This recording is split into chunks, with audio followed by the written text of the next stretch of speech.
I believe that the time is right, frankly, for bold moves politically. You have to try to perceive the momentum of the trends that are taking place in the world right now and be decisive about what you do. I think people can have a role in shaping the political and economic landscape of the 21st century. It's not going to look like the last century. It's going to be very different. And I think that you can have an important role in determining how it does look. People can have a role in that. I'm talking about paradigmatic changes, you know? This is absolutely not the time to be complacent or to be defeatist or to be pessimistic or to be timid. Not at all. We are living through a period of tectonic transitions in global power dynamics. That's not a joke. You know, this isn't just the same old, you know, we're at a crossroads rhetoric that politicians always trot out. No, there are very real, massive changes taking place in the international order.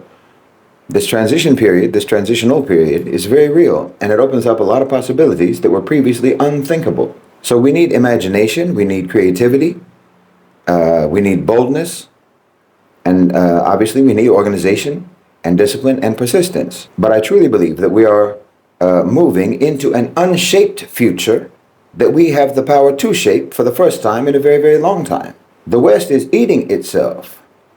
America has functionally been reduced to a regional power, not a global superpower. You know, they're hollowing out the state. Europe is being economically colonized, is being dismantled. All of the powers that imposed the world order upon us, the world order that we've always known, they're all suffering either imperial osteoporosis or anemia or hemophilia or dementia. None of the rules and none of the paradigms that they impose need to be retained. None of them need to be maintained. None of them need to be preserved. More important than a power vacuum developing, there's a vacuum of organizing principles for the world order. And we can actually have a role in filling that vacuum, in my opinion. I'm saying we can actually organize the world differently, truly. All of these Western imperialist concepts can be jettisoned. All of these concepts that they used to divide and rule, to trap, to restrict, to dictate, you know, to set the parameters, to define, and so on, to tell us what reality had to look like, how reality had to operate, and so forth. We don't need to have to be bound to any of that anymore. We can get rid of all of that.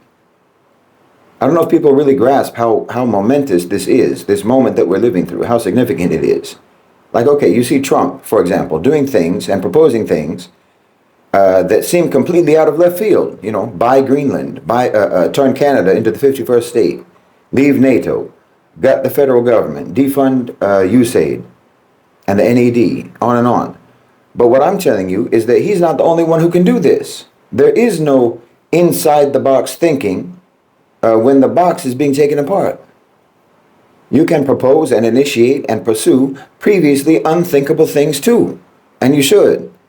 Prime example is Burkina Faso, the whole Sahel region actually, but Burkina Faso is consistently taking the lead. Unprecedented steps are being taken in Burkina Faso. Ibrahim Traoré is proposing ideas and policies that would have been, you know, these would have been things that you only dreamed about on your couch 10 years ago. And things are moving very rapidly, faster than I've ever seen in my lifetime. And here's the thing, that vacuum is going to get filled sooner rather than later. That's also going to happen rapidly. So again, it's the time for bold ideas and bold movements. I think the Article 6 campaign is a good example of that. It's such a movement. That would have been impossible before, to imagine expelling the United States from the United Nations just a decade ago, but it's completely feasible today. You know, we already have 100,000 signatures on that petition, and now we're moving, inshallah, bi'idhnillah, forward with that campaign to raise it to the diplomatic, political and diplomatic level. But also, for instance, you know, I mentioned in a video recently the idea of using the logic of Trump's gold card visa program, which commoditizes American citizenship. You know, he's selling residency and citizenship for $5 million. This isn't the same as an investment-based passport. It's literally just a purchase. He's turned citizenship into an asset, into a product. So you can use that same logic to push for Americans to have the right to sell their own citizenship for either a fixed price or a negotiated price. Because why not? You know, I'm not joking. Do it. Start a petition for that. Start a movement for that. Organize. Demand that right. You should. There's no reason whatsoever why you shouldn't push for that. There's no telling where it can go. and what kind of impact and what kind of outcome you can eventually achieve from pursuing something like that. Don't be timid. It's the wrong time to be timid. You know, I also mentioned quite some time ago that African Americans, if they constituted a country, well, that country would most likely apply to join BRICS. There'd be a significant developing economy. Well, I think you should take that seriously too. Not just African Americans, but also called minority groups, minority communities in the United States, all members of the global majority living in America. Bear with me here.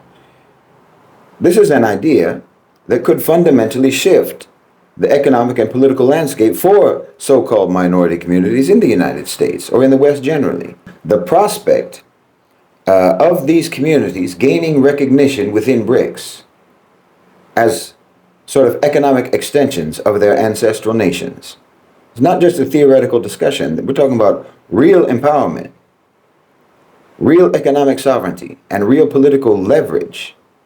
But again, you have to be bold enough to imagine it and to actually work practically to bring it into reality. I mean, let's just stick with African Americans, for example, Black Americans for the moment.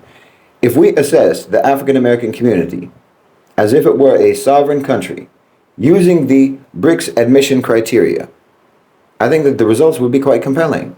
I mean, one of the requirements of BRICS, part of the criteria for joining BRICS, for BRICS membership, is that you have to be a large and growing economy. Okay, let's look at that. The total African American GDP, if we considered that to be a separate economy to the United States, it's estimated to be between $1.8 to $2 trillion,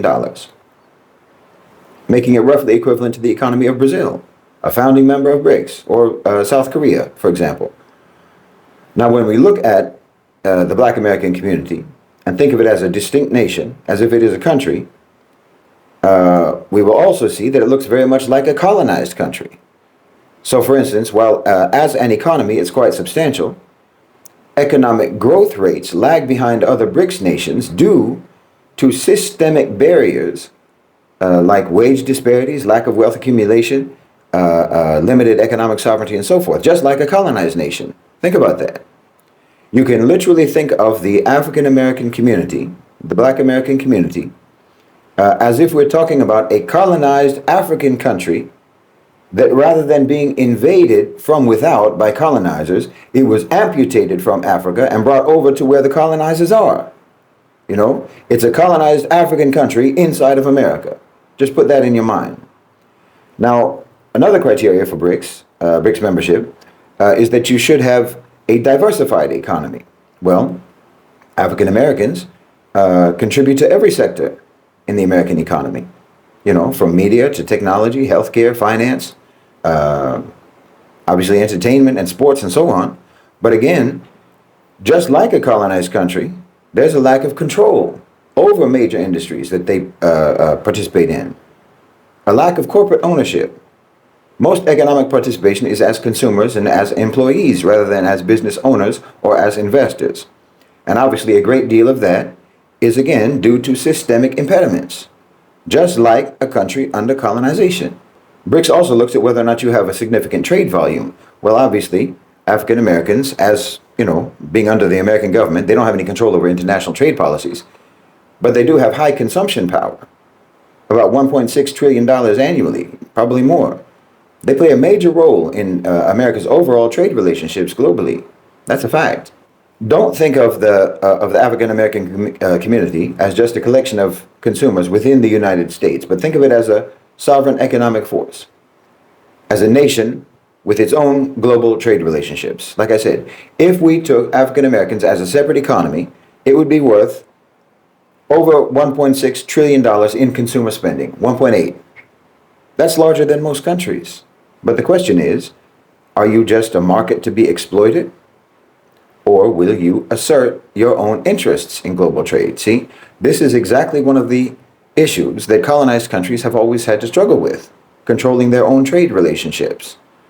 Look, the only reason that countries like China or India or Japan or South Korea sell as much as they do in the United States is because of you. Your spending power fuels entire industries, yet you have no direct relationship with the nations that you trade with. Instead, your role is reduced to being passive consumers. while corporate middlemen dictate the terms of trade on your behalf. On your behalf, but not in your interests. Why are you allowing yourselves to be a colony when you should be a nation? I'm saying take direct control of your global trade. Ask yourself this: if African Americans had a sovereign economy, would you let foreign nations extract your wealth without negotiating fair terms? Would you allow others to speak for you in trade deals? Or would you send your own trade ambassadors to China, your own trade ambassadors to India or to Africa or to Europe to negotiate on your own behalf? China is your biggest supplier. That's your biggest trade partner, a foreign trade partner. African American spending drives massive imports from China. Clothing, electronics, beauty products, appliances, on and on and on. Without your consumption, many of these industries would collapse. That's just a fact. So why are you not negotiating with China directly? Why don't you have African American trade delegations meeting with Chinese business leaders? I mean, maybe you do, I don't know. I haven't been there for a long time. But you need direct relationships, business partnerships. Bypass the American corporate middlemen who mark up the prices and control the supply chains and so on. You don't need to go through them. If African Americans had their own independent economic councils, they could establish direct trade relationships. They could cut the costs. They could increase ownership. They could ensure fair treatment and so forth. You see what I'm saying? Establish direct ties. The second largest foreign trading partner of the African American community is India. The hair and beauty industry especially. African Americans spend between roughly $1.2 billion annually on hair and beauty products, which a significant portion of that comes from India. But why aren't you negotiating with Indian suppliers on as equal trading partners? Do you have African American trade ambassadors in India securing direct sourcing agreements? Why allow multinational corporations to be the gatekeepers when you're the ones who are sustaining this industry? You see what I'm saying? If you control the flow of capital, you control the industry that relies on that capital. You should be setting the terms, not just being a customer. Because look, I know we always act like being a consumer is exclusively a weak position, but it doesn't have to be passive. It doesn't have to be like that. There's no business without consumers. Consumers have power. Even the European Union, do you know that you keep the African American community keeps the luxury industry alive? African Americans spend billions of dollars on European brands. Gucci, Louis Vuitton, Balenciaga, what have you. What if instead of just buying, you demanded equity in these companies? What if you had a stake in the very industries that you support with your consumption? I mean, you can negotiate. You have leverage. You have the power of your spending. Use it. And okay, if you think of African Americans as a country unto themselves, then obviously your biggest trading partner of all is the United States itself. African Americans, like all Americans, spend the bulk of their income on housing, on healthcare, on education, entertainment, and all of that is controlled by American corporations. All of your money is going to American corporations, most of it. But right now, you don't negotiate your role in the economy. You just accept whatever's given to you. But why should African Americans or any other minority, so-called group, allow their wealth to just be extracted without any reinvestment? This is a dimension of corporate democratization. You're not just workers or consumers in this system. You are the foundation of wealth for entire industries. So you should be negotiating like a sovereign entity. Become a nation within a nation. And that's for all so-called minority groups in America. Economic sovereignty doesn't mean that you're isolating your community economically. It just means control. It means that before a single dollar leaves your community, it circles within your community. It circles within your networks first. It means that you dictate the terms of your trade relationships, not corporations that just exploit your spending. This is what every nation does, unless it's colonized. So now the question is, are you going to continue playing the role of a colony, or are you going to take your place as a sovereign economic power within the United States? Because until you do, you will remain what you have always been in America, just a resource to be extracted, not a force to be reckoned with. Okay, so BRICS also looks at potential members investments and infrastructure. So in America, infrastructure, housing, education, healthcare, and so forth, this is all either corporate or state controlled. And again, systemic issues have historically deprived African American communities of any sort of equitable investment in these areas. There is an emerging trend, I think, in the US of investment in real estate and tech startups, financial institutions, and so on, but it remains relatively small. But this shouldn't disqualify a nation from being a part of BRICS. Rather, it should be a motivation for joining and for BRICS seeing the potential and the promise of such a partnership, because it's sort of an untapped area, you know what I mean? Then the, fifth criteria for BRICS is assessing human development. Well, alhamdulillah, African Americans are highly educated, over 90% literacy rate. They have a strong representation in most professions, a number of professions, the arts, sciences, and politics. So I don't think there's any issue there. But then you have the colonization elements in America that undermine human development, such as the disparities in healthcare, obviously the incarceration rates, systemically engineered generational wealth gaps, and so on. All of that will sort of pull down the overall human development indicators. Then you have what BRICS calls global governance. Well, obviously there's little direct influence on global institutions like the United Nations, the IMF, or the World Bank by African Americans, but they have soft power through cultural influence, through activism, through political engagement, political representation, and so on. So there's something to be said in that regard. And then the seventh, the last criteria for BRICS membership has to do with regional influence. Well, African Americans have strong political influence within the United States, and they're inarguably a cultural global superpower. They just don't act as a sovereign geopolitical entity.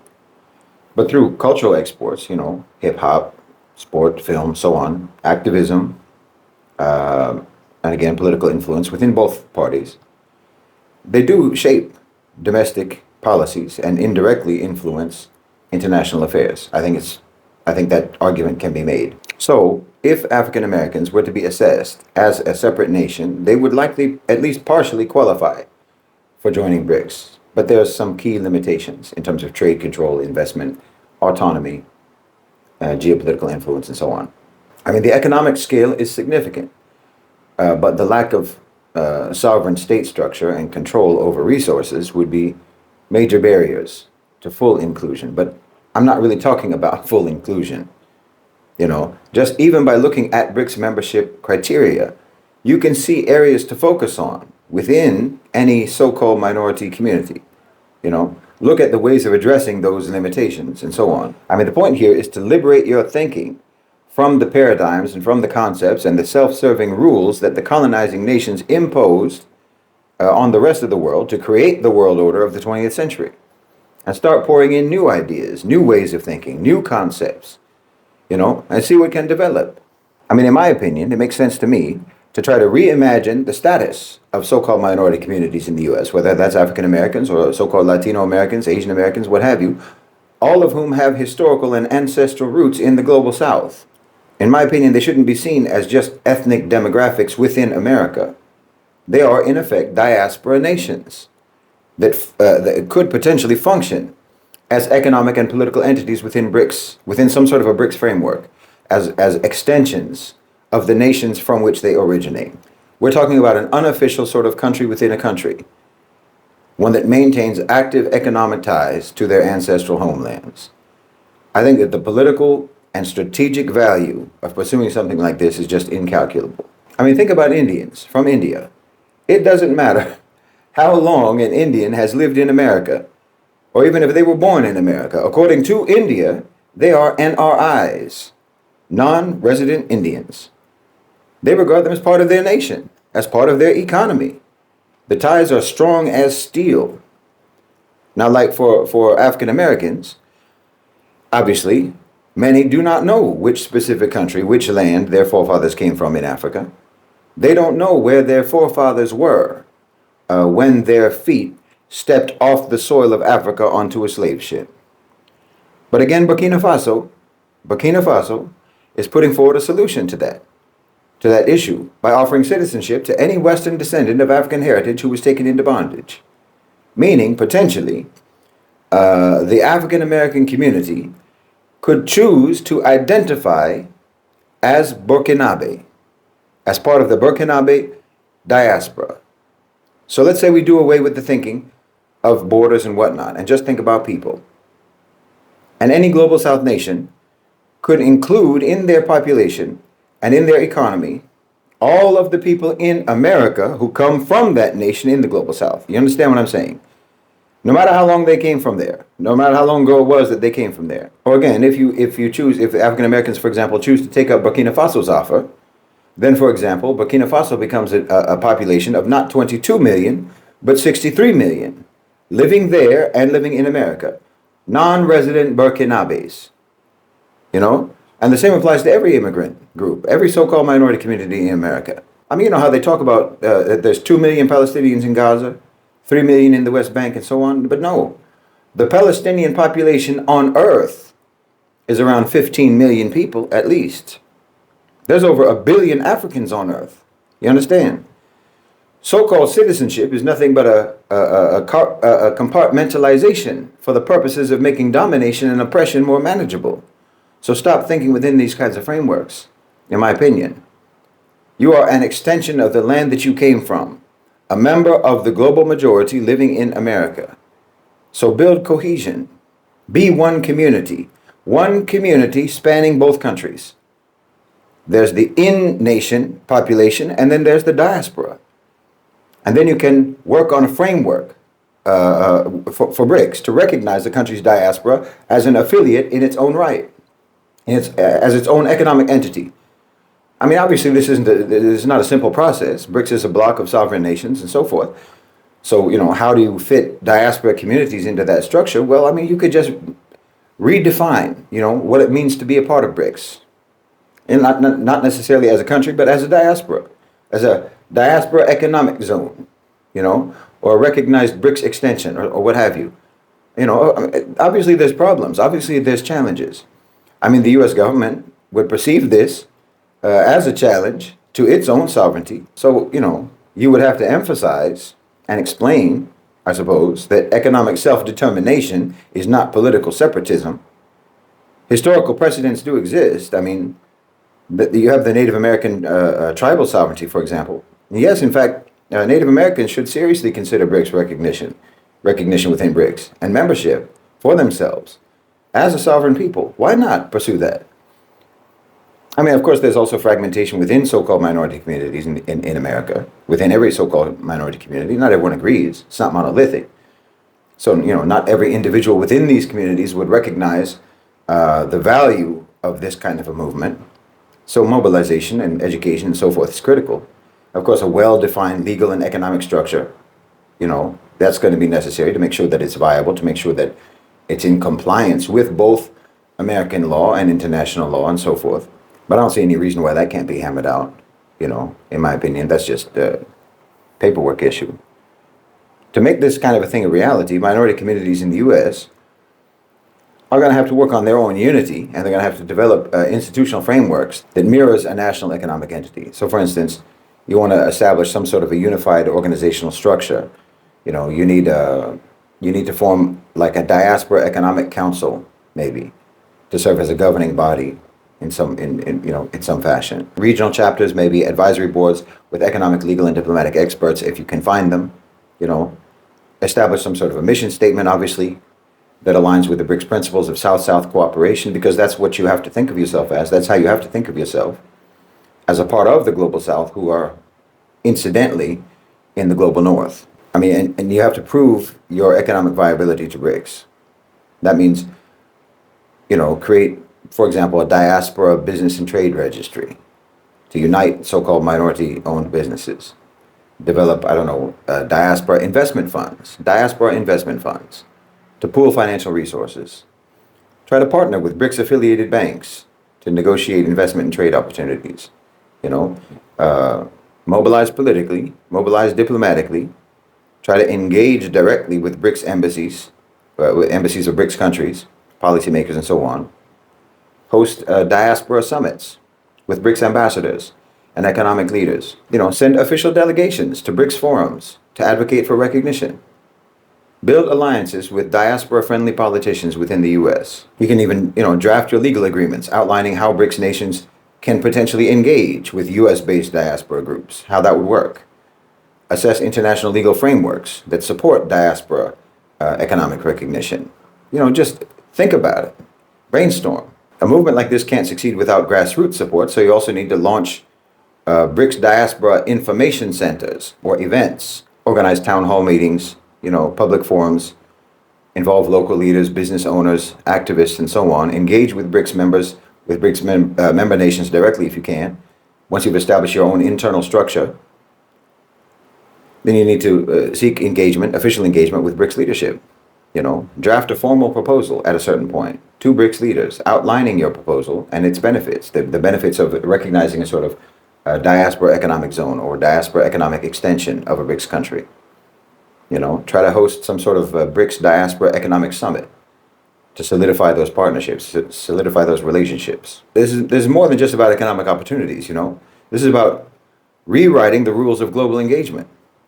For too long, so-called minority communities in the U.S. have been marginalized within the Western economic order.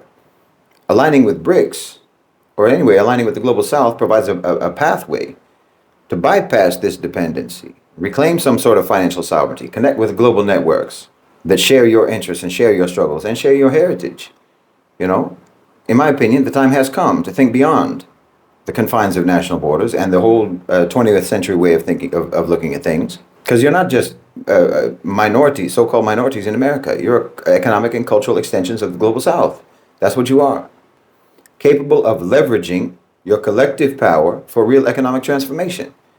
If BRICS truly aims to challenge Western economic hegemony, then it must recognize the strategic importance of engaging with the diaspora, Global South diaspora. The potential is there, and I think that the time is right, actually, now, as I said, for pursuing these kinds of things. Again, just move towards this. You never know where you'll end up. Just move towards it. But in the process, you will build bridges, you'll build connections, you'll build networks, you'll open lines of communication. And over the course of pursuing something like this, I think that you'll see that you will become less and less marginalized in America, less and less treated or perceived as so-called minorities. You'll be perceived as what you are, members of the global majority. As I said, it doesn't matter necessarily where this ends up, but I think that just putting this into the conversation, putting this into the discourse, filling the vacuum of organizing principles of the world order that has formed now, because there's a vacuum now.